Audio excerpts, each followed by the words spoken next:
Bonjour et bienvenue dans ce nouvel épisode du podcast MLB de The Free Agent. Aujourd'hui, on va parler baseball. Ça fait 2 semaines que la saison a débuté. On va se faire un petit point sur la semaine qui vient de s'écouler. Et aujourd'hui, avec moi, j'ai mes 2 experts, même s'il y en a un qui est un expert dans quasiment tous les domaines, visiblement. Tout d'abord, Nicolas. Salut Nico. Salut Charles, salut Damien, salut tout le monde. Et puis, du coup, Damien. Salut Charles, salut Nico, salut à tous. Alors, messieurs, 2 semaines déjà de MLB passées, ça passe vite. Aujourd'hui, c'est le Jackie Robinson Day. En plus, donc, on va célébrer la mémoire de ce joueur illustre des Dodgers, donc des Brooklyn Dodgers et des Los Angeles Dodgers. Il sera question des Dodgers aujourd'hui. Mais tout d'abord, on va faire un petit point rapide sur l'actu, on va dire l'actu en bref de ces 2-3 derniers jours. Et puis on va commencer avec cette performance incroyable hier soir de Carlos Rodon des White Sox qui va lancer un no-hitter. Aucun coup sûr concédé, aucun point concédé. Il passe à un cheveu du perfect game. S'il n'avait pas lancé la balle directement sur le frappeur pour l'envoyer en première base directement, il avait un perfect game. C'est seulement le 20e no-hitter de l'histoire de la franchise.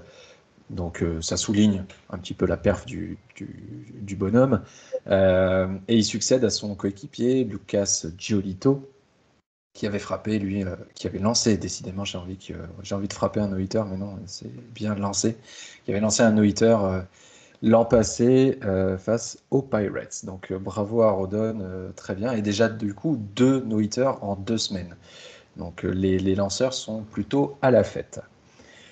On en parlait aujourd'hui et c'est notamment c'est toi Damien d'ailleurs qui avait rédigé ce petit papier, les Astros qui sont un petit peu démunis en ce moment parce qu'ils ont 5 joueurs qui ont été envoyés sur la liste Covid et puis pas des moindres. On parle de José Altuve, de Alex Bregman, d'Alvarez, de Maldonado et de Garcia. Hier soir, du coup, ils se sont de nouveau inclinés. Ils ont été sweepés par les Tigers du rookie phénoménal Akil Baddoo.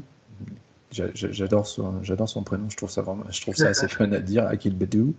Surtout en anglais avec leur accent sur ESPN, c'est assez drôle.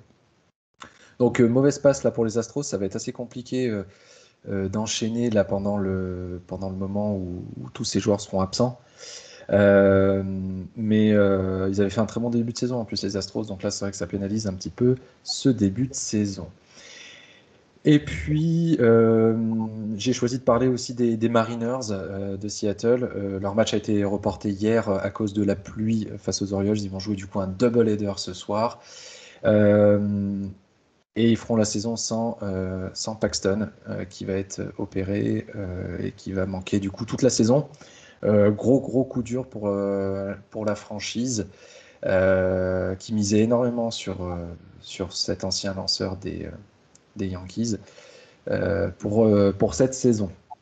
Est-ce que les gars, vous avez un truc, vous, par rapport que vous auriez voulu souligner sur cette semaine passée? Ouais, moi j'aurais bien voulu souligner les malheurs de Yu Chang avec les Indians. Voilà, il a reçu sur Twitter des propos, enfin des contenus avec des propos racistes, anti-asiatiques. Donc voilà, je voudrais mettre un petit carton rouge, comme on pourrait dire, parce que du coup, voilà, non seulement il fait perdre son équipe en 9e manche, c'est un peu déjà malheureux pour lui de finir comme ça un match, mais en plus recevoir tous ces messages comme ça, je trouve qu'il a très bien réagi, c'était assez sobre. Et voilà, donc moi, voilà, je voulais retenir ça aussi parce que on retient toujours le positif, mais faut aussi souligner quand voilà, il y a des actions comme ça qui se font et je trouve ça un peu honteux. Donc chapeau à lui d'avoir bien réagi et puis j'espère que ça jouera pas trop sur lui sur les prochains matchs quand même. Ouais, absolument. Je te rejoins complètement. D'ailleurs, il y a ce hashtag sur les réseaux sociaux Stop Asian Hate. Les erreurs, ça arrive, ça fait partie du sport, ça fait partie du baseball, et j'ai envie de dire que ça ne reste que du sport et que il faut pas tomber dans ce genre de choses. C'est assez inadmissible en 2021. Et oui, voilà, j'ai retrouvé ce que je voulais dire. Demain, pour tous ceux qui sont amateurs de jeux vidéo, demain, vous pourrez commencer à jouer à la version 2021 de MLB The Show, sortie prévue donc demain, pour le nouvel opus de San Diego Studio. On vous fera une review. Voilà, là il est déjà téléchargé, il est prêt à jouer dès demain. On vous préparera une petite review de ce nouvel opus, de la référence des jeux de baseball. On va attaquer la deuxième partie, à savoir un petit peu pas le bilan, mais voilà, on va parler un petit peu de la semaine qui vient de s'écouler en MLB, et puis on va commencer avec les champions en titre, avec les Dodgers, qui sont la première équipe à atteindre les 10 victoires. Ça y est, avec leur victoire hier 4-2 face aux Rockies. Messieurs, j'ai envie de vous demander, est-ce que c'est pas un petit peu trop facile pour les Dodgers en ce début de saison? Damien. Ouais, bah écoute, je trouve qu'il y a une grosse montée en puissance des Dodgers. Ils avaient pas commencé si facilement que ça. Ils avaient commencé avec une défaite et puis globalement, il y avait eu beaucoup de points concédés, beaucoup d'incertitudes, je trouvais, dans les premiers matchs et notamment dans la première série. Et là, je trouve qu'il y a une grosse montée en puissance. Je pense notamment à la série contre les Nationals, qui était vraiment une démonstration totale. Ils maîtrisent vraiment leur sujet de plus en plus et ça se ressent aussi dans les statistiques. Je pense à celle de Kershaw, par exemple, qui a eu 2 strikeouts seulement pour sa première titularisation et puis qui est vraiment monté avec 8 strikeouts, 6 strikeouts encore dans son match, gros match contre les Nationals aussi. Pareil pour Trevor Bauer, qui globalement fait toujours des très bonnes performances, mais il concède de moins en moins de home runs. Donc voilà, je trouve qu'il y a une grosse montée en puissance des Dodgers. Et comme ça, avec cette rotation de lanceurs et aussi la présence de tous ces joueurs au bâton, c'est très solide. Alors pour Trevor Bauer, hein, c'est la colle qu'il met sur les balles, hein, qui fait qu'il est, Ouais. il est plutôt bon. Non, blague à part. Non, blague à part, effectivement. Toi, Nico, je sais pas ce que tu en penses un petit peu de ces Dodgers. Alors, à mon avis, il y a aussi, et bon, je ne sais pas s'il va écouter ce podcast, mais vu qu'il nous suit assez régulièrement, le CM du compte Rockies. Désolé par avance pour ce que je vais dire, mais effectivement, déjà, il y a quand même déjà 2 séries avec les Rockies, donc c'est pas extrêmement révélateur. Les Nationals, ça commence à être un révélateur, mais c'est pas encore, ils n'ont pas encore joué, ils ont pas encore joué les Padres, ils n'ont pas encore joué les Astros, ils n'ont pas encore joué les Yankees, même si bon, on en parlera après. Donc je sais pas toi, Nico, comment tu vois ce début de saison des Dodgers? Moi, je te rejoins sur le fait que c'est peut-être un peu trop facile pour le moment parce que, voilà, comme tu dis, c'est 2 séries contre les Rockies, donc bon, voilà, comment dire, c'est pas la meilleure équipe de la ligue non plus, donc. Mais du coup, après, c'est pas non plus étonnant parce qu'ils n'ont pas eu de gros changements à l'intersaison. Et puis, ils se sont même très bien renforcés avec Bauer. Donc, même si tu dis, ouais, ils utilisent de la colle, mais bon, ça, c'est autre chose. Mais après, non, franchement, blague à part, c'est un super lanceur. Donc, je crois qu'ils ont complété leur effectif de manière magistrale avec lui. Et hormis Pederson qui est parti, je trouve ça un peu dommage parce que c'est un joueur que je trouvais assez bon. Bah, après, voilà, il est parti chez les Cubs. Mais voilà, sinon, ils ont un effectif qui n'a pas du tout bougé. Ils ont prolongé Turner aussi. Donc, ils gardent quand même l'essence qui a fait qu'ils ont été champions l'année dernière. Et moi, je les vois bien réaliser voilà, le back-to-back. Alors, je m'avance un peu parce que ça fait que 2 semaines. Mais voilà, je trouve que vraiment c'est une équipe super agréable à avoir joué. Il y a des talents à tous les postes, que ce soit en champ extérieur ou champ intérieur, au niveau des lanceurs. Enfin, voilà, je trouve que c'est super complet. Dave Roberts fait un travail monstre depuis maintenant plusieurs années. Donc là, c'est un peu la consécration de tout ce travail qui a été fait en amont et tous ces super résultats qu'ils avaient eu les années passées. Mais vous échouez à chaque fois derrière en playoff. Donc voilà, moi ça ne me surprend pas ce début de saison non plus. Même si on le dit, voilà, c'est les Rockies, ils ont joué Oakland aussi. Oakland, c'était compliqué quand même. Mais voilà, des choses sérieuses ont commencé quand ils vont jouer. Bah là, ils vont jouer San Diego. Voilà, Milwaukee en fin de mois, donc là ça commence à être un petit peu plus relevé. Et là on verra vraiment ce que vaut cette équipe, mais pour l'instant, voilà, ça reste quand même très impressionnant. Oui, et bon, après, je sais pas si Damien, c'est ce que tu comptais dire, mais en plus, il y a des nouveaux joueurs qui sont en train de se révéler. Tu en avais parlé dans un de tes papiers, Damien. Donc, je sais pas si c'est ce que tu voulais dire, mais McKinstry qui se révèle aussi. Les Dodgers, ils sont premiers si on donne des petites stats, ils sont premiers en efficacité à la batte. Ils sont premiers en OBP, donc le on-base percentage, donc en présence sur base. Donc c'est très bon. Ils sont deuxième en coup sûr réalisé. Ils sont deuxième aussi en points produits. Donc effectivement, la montée en puissance, elle est réelle. On n'est qu'à la deuxième. Il n'y a eu que 12 matchs de jouer. Il en reste 150. Donc effectivement, il y a encore beaucoup de temps. Donc Damien, vas-y. Ouais, non, mais c'était ça, hein. C'était vraiment Zach McKinstry qui est Ouais. vraiment, il est surprésent quoi récemment, et puis on l'a vraiment vu, je trouve. Pareil encore quand les 2 dernières séries, quoi, il a été vraiment très présent et très important pour les Dodgers. J'ai l'impression qu'ils, je sais pas, ils arrivent à une espèce de vitesse de croisière. On verra si ça tient pour le reste de la saison, parce que comme vous avez dit, je pense que la série contre les Padres qui arrive très bientôt là, avec le retour apparemment de Fernando Tatis Jr., va vraiment donner une idée de ce que peuvent faire les Dodgers.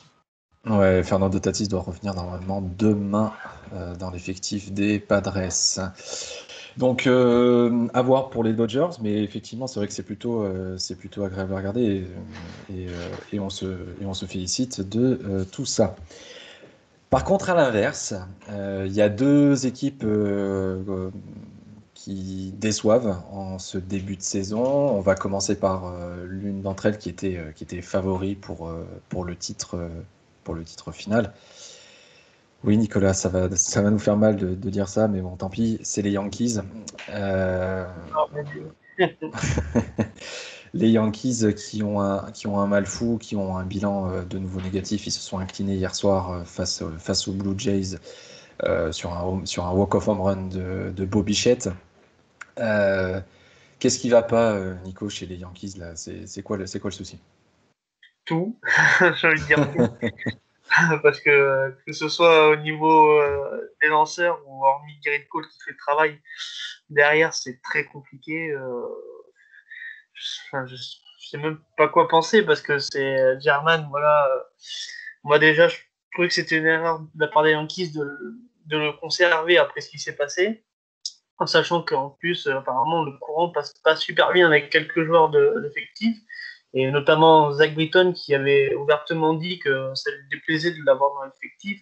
Donc déjà, ça crée pas une bonne ambiance, on va dire.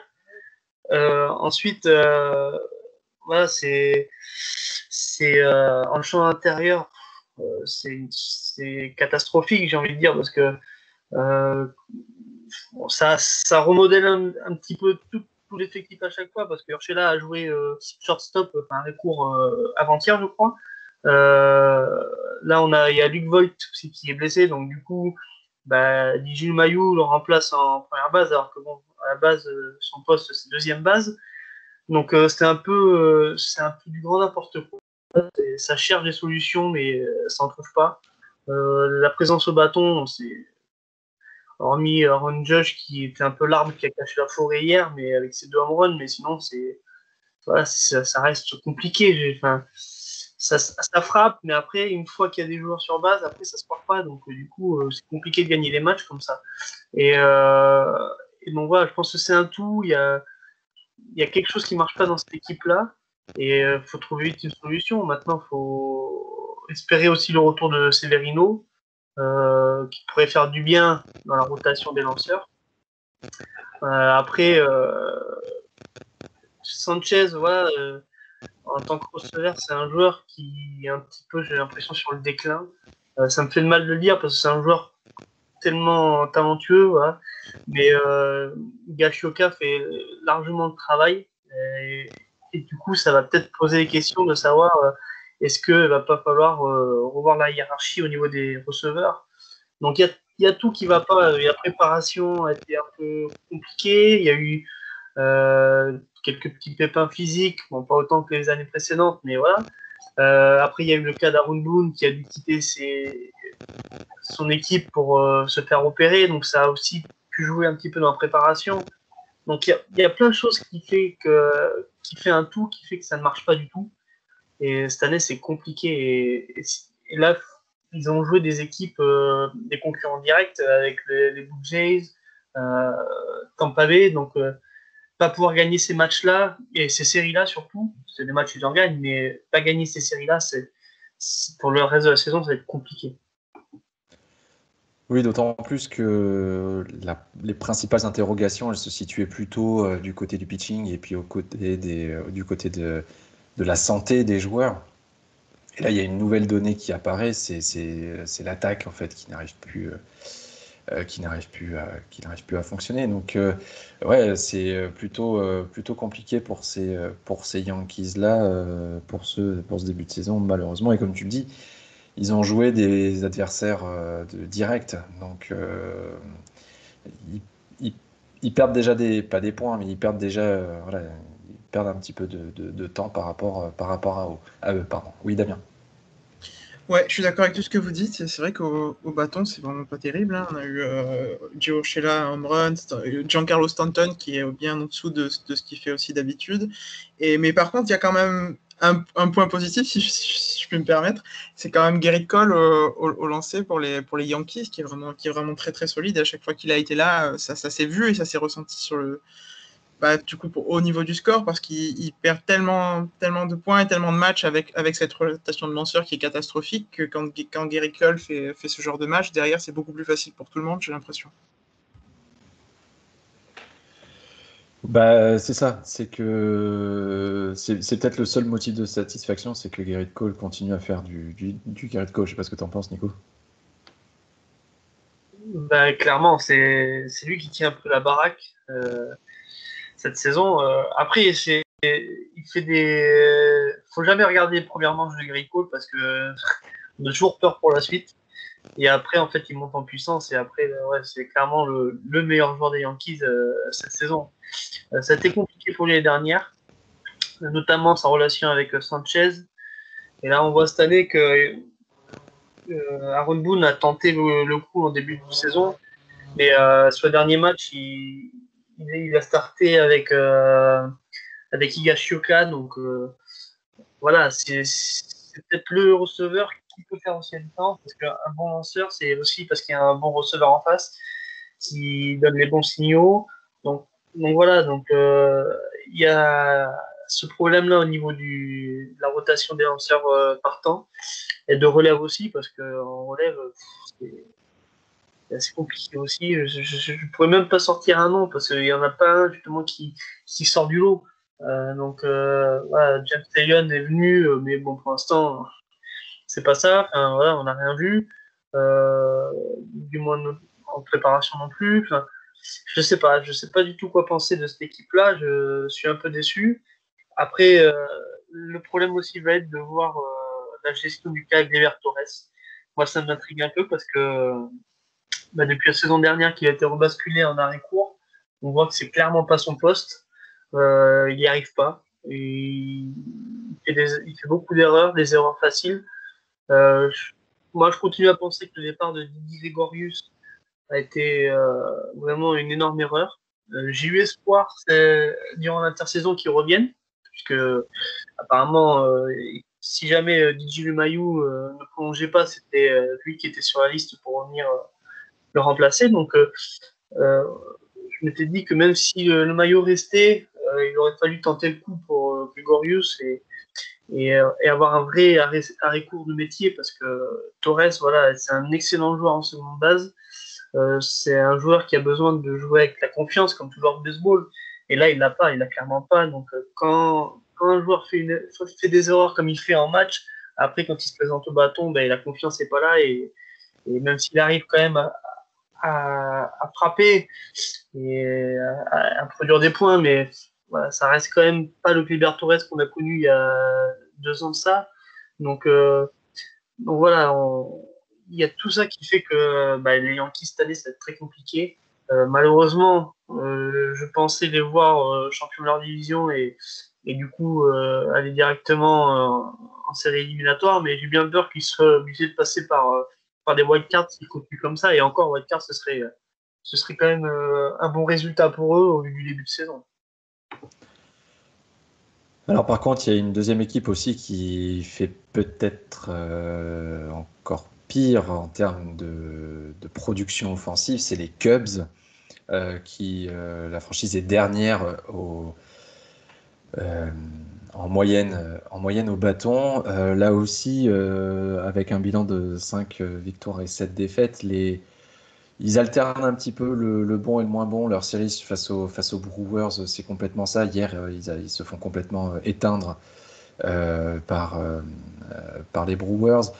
Voilà, moi là aussi, je suis un petit peu pas surpris, mais on savait que ça allait être un petit peu compliqué pour eux cette année. Mais à ce point-là, est-ce que Nico, tu pensais que ça serait à ce point-là en fait?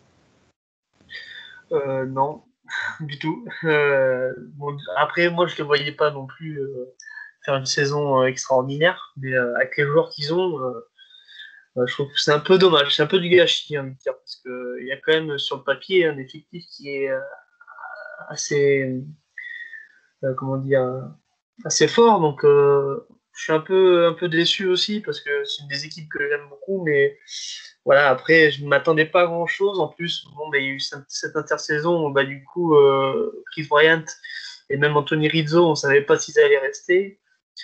Ça permet pas de réaliser une bonne préparation non plus. Après, bon, ils ont joué comme Milwaukee.